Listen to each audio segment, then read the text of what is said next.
There is a plant growing in forgotten corners of your garden that produces 100 tons of biomass per acre every single year. Its leaves contain more potassium than farmyard manure. For 2,000 years, doctors called it knit bone because it healed fractures so fast the results seemed impossible. Clinical trials proved it outperforms pharmaceutical drugs for back pain. And in 2001, the United States Food and Drug Administration ordered every product containing it removed from store shelves across America. Today, the global fertilizer industry generates over $200 billion annually, selling farmers the exact nutrients this plant produces for free. This is COMFREY, Samphitum officinale, and the story of its erasure reveals what happens when a perennial crop threatens an industry built on perpetual purchases. Welcome to Secrets Beneath Nature. If these forgotten stories matter to you, subscribe now and hit the bell. Drop a comment telling me if you have ever seen this plant growing wild. Your engagement helps preserve what they try to erase. The archive opens in ancient Rome. During the 1st century, a man named Pliny the Elder is compiling the most comprehensive natural history ever written. In Book 26 of his Naturalis Historia, he documents a plant the Romans used for bruises and sprains. He writes that a syrup of this herb ensures rapid healing of wounds. Across the Mediterranean, a Greek physician named Dioscorides is creating the oldest surviving pharmacopoeia in European history. His Materia Medica describes roots that are black on the outside and white and slimy on the inside. He writes that when cooked with pieces of flesh, they have a joining together effect. The very name confirms the function. The Latin confervere means to boil together, to heal, to unite. The English word comfrey shares its root with comfort and confirm. Old English speakers called it knitbone. The Germans named it Beinwell, meaning bone well, and wallwards, the root that makes things grow together. For 15 centuries after Rome fell, this knowledge survived in monastery gardens and village apothecaries across Europe. Nicholas Culpeper, the famous English herbalist who lived from 1616 to 1654, wrote about comfrey in his book, The English Physician. He wanted common people to access healing plants without paying the outrageous prices demanded by physicians who hid behind Latin names. Farmers valued it equally for their livestock. Cattle thrived on it. Pigs gained weight faster. Horses recovered from injuries with remarkable speed. The protein content rivaled expensive feed crops while requiring almost no labor after planting. Then, in 1845, disaster struck Ireland.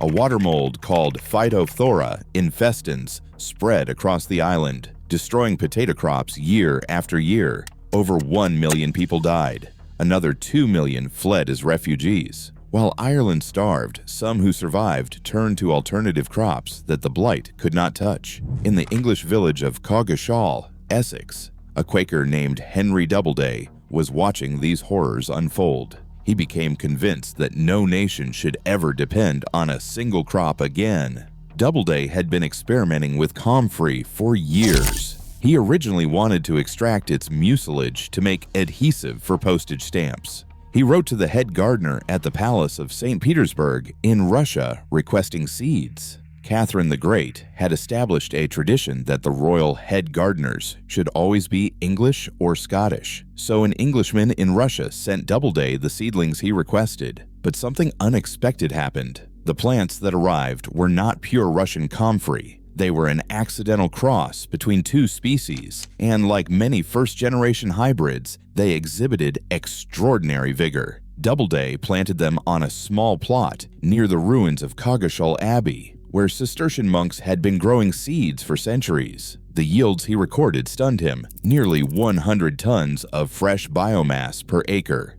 Doubleday abandoned the stamp adhesive business entirely. After witnessing the Irish catastrophe, he believed this plant could prevent future famines across the world. For the next 30 years, he meticulously documented everything: yield data, cultivation techniques, nutritional analyses, feeding trials with livestock. He bought animals specifically to fatten them on comfrey, though his nephew later remembered that Henry was too kind-hearted to drive hard bargains when selling them. Henry Doubleday died in 1902 at the age of 92. He was buried in the Quaker cemetery on Tilkey Road, still poor despite decades of work, still devoted to the plant he believed could feed a hungry world. And then tragedy compounded the loss. His surviving family members burned all of his research notes. 30 years of data vanished into ash. The full extent of his discoveries disappeared from history.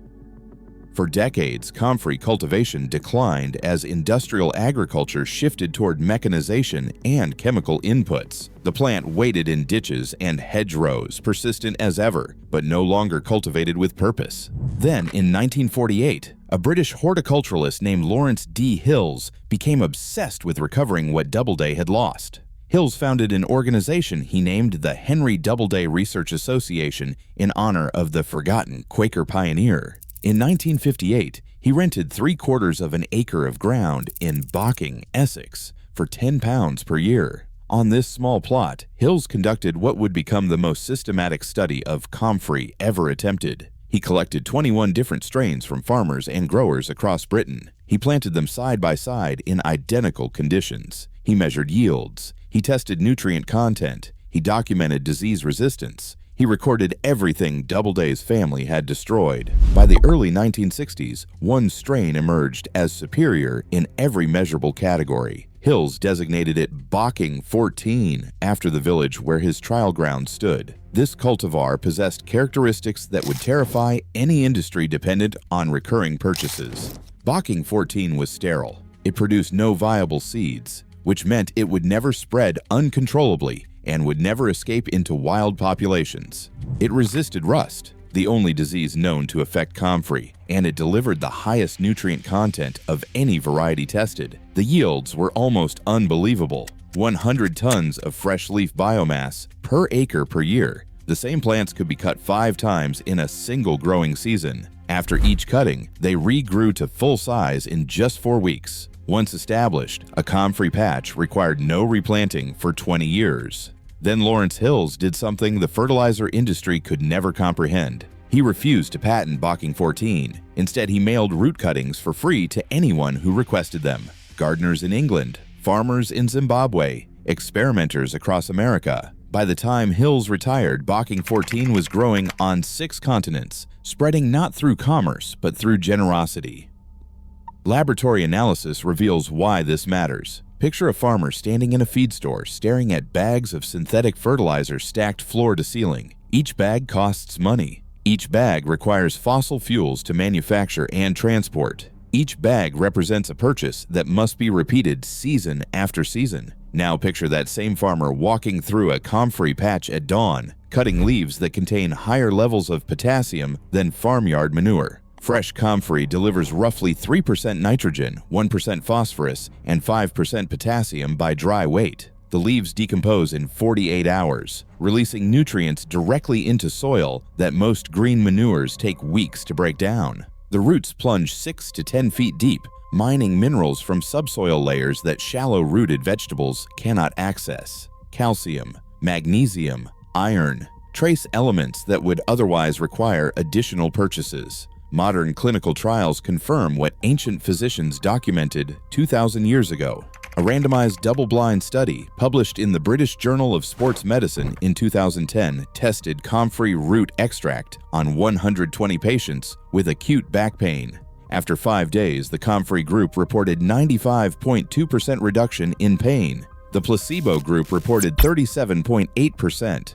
A 2005 study compared comfrey ointment against diclofenac gel, a standard pharmaceutical treatment for ankle sprains. The researchers concluded that comfrey was not inferior to diclofenac and suggested it might actually be superior. A 2007 trial involving 220 patients with osteoarthritis of the knee found significant improvements in pain, stiffness, and physical function compared to placebo. These are not fringe claims from old herbal almanacs. These are peer-reviewed studies published in respected scientific journals. The European Scientific Cooperative on Phytotherapy issued a formal monograph listing comfrey as clinically proven for sprains, contusions, strains, and osteoarthritis. The active compounds tell the story at the molecular level. Allantoin stimulates cell proliferation and tissue regeneration. Rosmarinic acid delivers powerful anti-inflammatory effects. The combination explains why broken bones healed faster when wrapped in comfrey poultices, why sprains recovered in days instead of weeks, why the ancients believed they had discovered a miracle. Then came July 6, 2001. The United States Food and Drug Administration issued an advisory letter to dietary supplement manufacturers. The letter recommended removing all products containing comfrey from the market. The Federal Trade Commission brought enforcement actions against companies selling comfrey internally. The concern was legitimate. Comfrey contains pyrrolizidine alkaloids, compounds that can cause liver damage when consumed in large quantities over extended periods. Case reports documented individuals who developed serious liver disease after drinking comfrey tea daily for months or consuming capsules made from the roots. But here is what the advisory did not say. It did not claim comfrey was dangerous as mulch. It did not warn against using it as fertilizer. It did not restrict topical application on unbroken skin, which modern clinical trials have proven safe and effective. The concern was specifically about internal consumption, about eating it or drinking it as tea. Yet the cultural effect extended far beyond the actual warning. Garden centers quietly dropped comfrey from their inventory. Nurseries stopped propagating Bocking 14. An entire generation of American gardeners grew up never learning that this plant existed. Picture a young homeowner walking through rows of potted plants at a suburban nursery, searching for something to improve their struggling vegetable garden. They pass tomato cages and pepper seedlings and bags of expensive fertilizer. They never see comfrey because it is no longer stocked. They never learn that a single plant could have fed their soil for 2 decades. Now consider who benefits from this forgetting. The global fertilizer industry generates between $200 and $400 billion annually, depending on which market analysis you consult. Farmers worldwide purchase nitrogen, phosphorus, and potassium in bags manufactured using fossil fuels and shipped across oceans. Every spring they return to buy more. Every season the cycle repeats. A perennial plant that produces these nutrients for free, that regrows after cutting, that requires no replanting for 20 years, represents an existential threat to this business model. Not a conspiracy, just economics. What cannot generate recurring revenue becomes invisible. The pattern repeats across botanical history. White clover was rebranded as a weed in the 1950s when herbicide manufacturers realized they could not sell poison to kill something people were deliberately planting. Sunchokes were called primitive and difficult when industrial harvesters could not process their irregular tubers. Amaranth was banned by conquistadors, not because it failed as a crop, but because it held spiritual significance that threatened colonial control. Plants that offer independence are systematically marginalized, not through coordinated conspiracy, but through the quiet mathematics of profit. Comfrey never stopped performing. Bocking 14 still produces 100 tons per acre. It still decomposes in 48 hours. It still delivers 7% potassium to hungry soil. Established plants survive temperatures down to minus 30 degrees. They tolerate drought, thrive on marginal land, and because Bocking 14 is sterile, they never invade. They stay exactly where you plant them.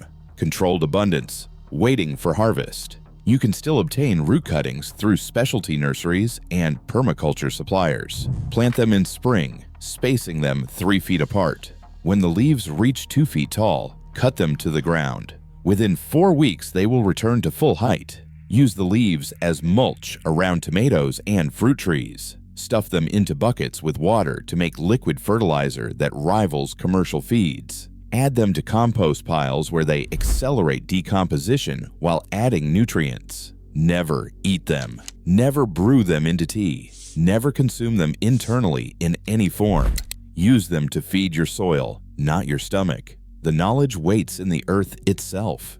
In every wild patch that survived, in every garden where someone remembered, in every root cutting passed from neighbor to neighbor like a secret that refuses to die. We did not lose comfrey, we just forgot it existed. But forgetting is not final. When you look at your garden this spring, understand what is missing.